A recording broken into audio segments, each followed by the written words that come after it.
Hello and welcome to New Filmmakers Los Angeles in partnership with Movie Maker magazine. My name is Danny DeLulo. We're here at the South Park Center and I'm here with Carlos with his fantastic film, In Case You Love. Let's take a look at the clip.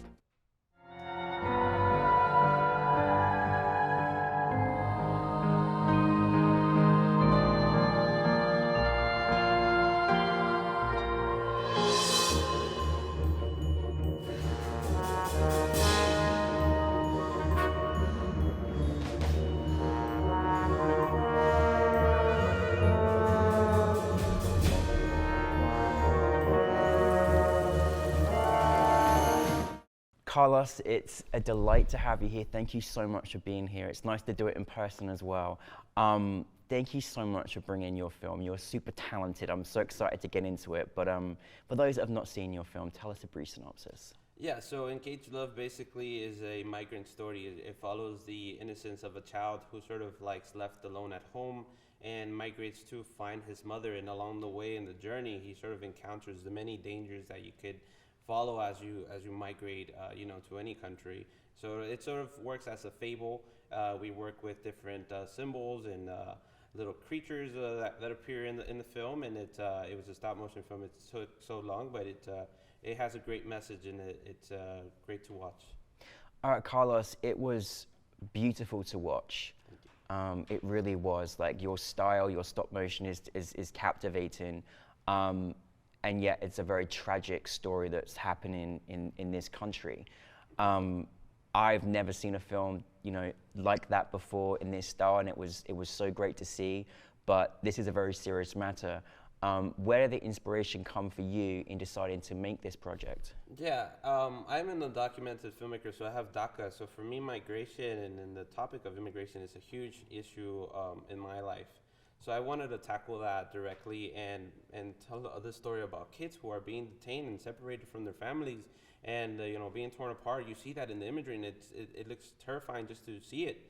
Just imagine living it. So I just wanted to bring awareness to this issue, and what better way than through art and just speak up about it and make sure that people see that this exists and that even if it's this medium, which is animation, which sort of the serious topics are not sometimes touched upon, I think it would have been it's a great medium to just let people see this story, this tragedy that's happening, and just to bring awareness and to hopefully tell those people to stop doing this sort of hate towards the community. And As I said last night, it should be your film should be mailed to every politician in this country, because it really does hit the hearts, And I'm so glad that you're not only sharing this for your experience, but you're sharing people to educate and help them learn as well. Is that kind of something you wanted to do as well? Yeah. So throughout the process of the film, that was one of the main objectives, to just bring awareness to the issue and to tell those stories that we exist and that we're human and that they shouldn't be treating kids this way, or their families who are migrating. Anybody who comes to this country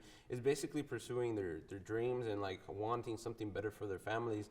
And that's what I wanted to portray through this film, and just show be as creative as possible too with the limited resources that I had to make it, and just what better way just to push this powerful message forward through stop motion and animation. Carlos, you have one of your stars of the show here. He's very humble. He hasn't said too much, but he's sitting right there. Look at this. This is Pablito, I call him. He's been in this box for a minute just so I can take care of him, but as you can see, he's kind of tired and stuck in there. But he was very hard to make. All of these stop motion characters are kind of difficult. I think when you're starting off and never done animation or stop motion per se, it's just you have to learn how to make the armatures and how to dress them up and how to make them look decent enough so that he could portray the story through their expressions and through their face. But it was a great experience, and I enjoyed doing it. And it was a great experience just working on it. Now, listen, I know you're super talented. I know this is very easy kind of for you, but how do you go about creating those characters? What kind of steps do you take when you're trying to, mold a character, so to speak? Yeah, so the first thing you got to do is sort of design it, draw it out, and see what you can make with what you have. So basically, I was telling some of the classmates here, that I had to sort of look at, like even the body structure of a toy or a Barbie or a little character, and just see how like they move and their muscles, right? Then I went on and was able to reach out to like maybe Carla Castañeda, who's working on stop motion constantly and is working with Guillermo del Toro. I'm like, how do I make this armature? She's like, don't worry about it. You could go to the 99-cent store, buy some wire, make it. It literally is made out of wire, and then just like fill up the clothes. I went to the cleaner lady, and I'm like, can you do the little clothes for this character? And she's like, I've never done this. I'm like, please. Wow. I really need to do this. And like, she did it. Like the next 2 days, she had like 3 different sets of clothes for it. And then, yeah, just finding the clay that it works, that it's not gonna be slippery, that it's not gonna mush up. That was a whole process in itself. Once I was okay with the design, then I moved on to like building other things, probably like the set and like working on the green screen, blue screen stuff that I needed, reaching out to VFX and learning. It was a beautiful learning process. And we had like the art from Alicia Estrada, who you could see like the poster, and then the storyboards that come out and the credits. It's very nice, and it's a music-driven film, so it doesn't have any dialogue, but the music tells you the story, the imagery tells you the story, and everybody's migration story is a little different. So that's why I wanted to leave it that way, so whoever's watching it can reminisce on their own reality and experience. And speaking of the score, the score was so powerful, and you obviously worked with someone who was in our audience last night as well, which was fantastic. And it really it sat with you there emotionally to everything that we were seeing on screen that you had created. How did that work with the score? Like, you know, somebody even asked last night, did you kind of start with the score, or did you start with the stop motion? How was that process for you? Yeah, so we basically did the score at the end, but the way we referenced it, because we were running a little short on time, it was just like, how can I get the music I want and the emotion I want conveyed with the composer? So basically what I did, I got different segments of music to reference what I've kind of wanted to say in this piece, and this piece. So basically like dark music, like maybe from like Tim Burton's and maybe like, Edward Scissorhands, sort of like all these little nice musical notes that you hear in the background and just play it out. And so when she got the hang of it, of what I was trying to do in each scene, he was like, yes, what do you think of this? What do you think of that? And I'm like, no, well, let's make it a little darker here. Let's make it a little louder here. And it was a beautiful experience just to work that way. Yeah.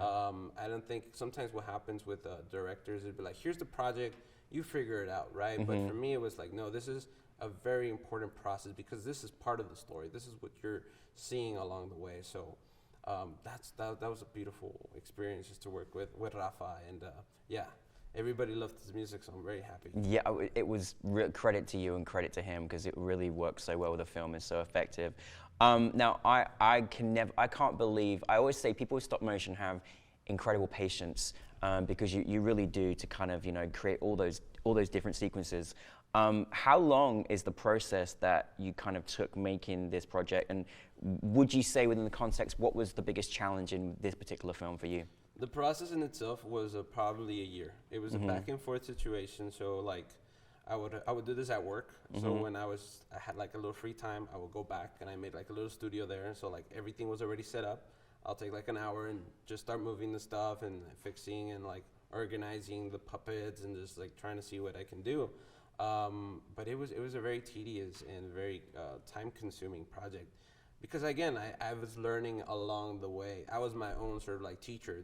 If this wasn't working, I had to try something else, and just looking at behind the scenes of like, Nightmare Before Christmas, Caroline, Kubo, all the Leica films, and just like see their experience. And they're like, why didn't you add me dialogue in it? I couldn't because my resources were so small. Imagine having thousands of expressions for their faces and their moves. It's a lot. It's a lot. Yeah. For a single person doing all the animation, it's a lot of work. Yeah.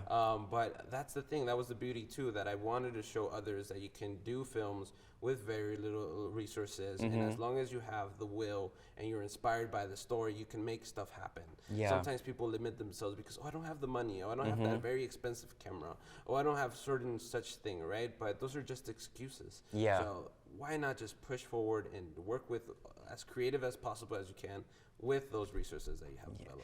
Yes, Carlos, I believe that. I'm with you on Yes. that. That's absolutely right. Nothing standing in your way. What kind of, was there any resources you did kind of use? Was there any kind of, any kind of funding, or was it self-funded? How was that process for you? Yeah, for the funding, it was self-funding. Yeah. But a lot of favors. A Yeah. lot of asking around. Some of the VFX was exported from like friends and people I reached out to, and they were like, "Hey, I have this short. This is the message I want to do. Would you be willing to donate your graphics and your art?" And they're like, "Yeah." What is it about? And they wanted to learn more. I'm like, I'm not gonna. It's for festivals. And they're like, "Yes, it's a very beautiful message, Carlos, and I want to work with it." And that was a blessing just to have. Right? Yeah.